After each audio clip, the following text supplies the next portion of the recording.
bawasan ng kanyang kapangyarihan. Kahit nang ginamit na ni Kite ang lahat ng kanyang kapangyarihan sa pagiging kameraan ay hindi pa rin ito umubra.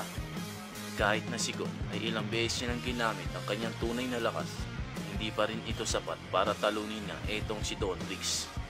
Napakahirap talagang talunin ang matandang ito. Nang bigla na nga lang, pumorma na naman itong si Dawntrix. At isang pag-atake na naman ang kanyang gagawin. At bigla na nga lang, isang ang kanyang ginawa para nga dito kay Jing. Sa isang pitik lang ay sabog nga agad itong tinutungtungan ni Jing. Ano kaya ang nangyari sa kanila? Masasabi kong nakapagpahinga siya na mabuti dahil sa bilis niya ngayon. Mabuti kung ganun, magiging masaya ito. At pabilis palang nakaiwas etong si Jing sa ginawa ni Dawntrix para ilayo nga itong si Gon at Kite. Para na rin hindi sila mapahamak sa mangyayaring labanan ng dalawa. Dahil tiyak na magiging wasakan nga ang magiging labanan nito. Maraming salamat sa inyo at sa iba pang mga kasama. Dahil sa inyo, nakapagpahinga ako ng maayos. Ngayon, pabayin nyo na sa akin ang lahat. Ako na ang bahala dito.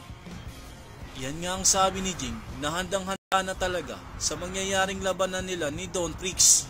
Ngunit ang tanong, kakayanin niya na kaya sa pagkakataong ito etong si Dawntrix? Makikita nga natin na dito na ang dalawa ay magkaharap na. Sa pagkakataong nga ito ay nagpapakiramdaman na nga agad dito sila sa kanilang mga lakas. Naghanda na nga agad itong si Jing sa kanyang pagsugod. Si Dawntrix naman ay naglabas ng aura na tila ito ay handa na.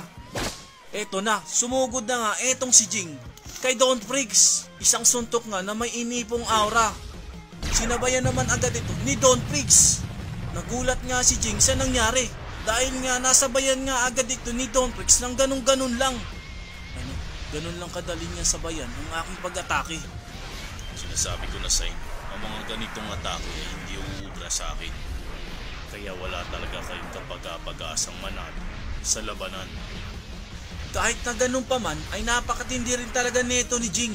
Nagagawa niyang makipagsabayan dito kay Dawntrix. Ayan na nga, sabog na naman. Jing versus Dawn. At 1-on-1 na nga lang ang nangyayari dito. Malakas talagang matandang ito. Ang hirap niyang talunin. Si Dawntrix naman ang biglang umatake gamit ang mga bato. Nakaiwas naman agad dito si Jing. Delikado. Hanggang ngayon ay marami talaga siyang abilidad na kayang gawin pa na hindi ko malalaman. Mas mabilis kang kumilos kaysa inaasahan ko. Ngayon, ito naman ang iwasan mo. Tingnan natin kung hanggang saan ang itatagal mo sa laban nating dalawa. Kitang-kita naman agad ni Jing etong pag-atake ni Dawntrix gamit ang mga bato. Napalibutan si Jing ng mga bato gawa ng pag-atake ni Dawntrix. Ngunit natamaan nga ba etong si Jing? Nawala bigla ang kanyang presensya. Kung gano'n, mahusay nga talaga ang isang ito.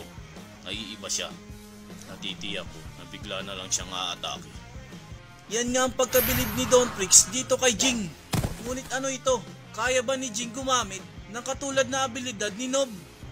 Kung ganon ay nakaiwas pala si Jing sa pag-atake ni Dawn at lumipat nga siya sa likuran nito. At tila nga naghanda pa ito ng isang matinding atake para nga dito sa kalaban niya. Agad naman napansin nito ni Dawn kaya alam niya na nandyan si Jing sa likuran niya. Ngayon, ako naman ang atake sa'yo kaya maghanda ka na, tanda. Mukha ngang matindi-tinding atake ang gagawin ni Jing dito kay Dawn.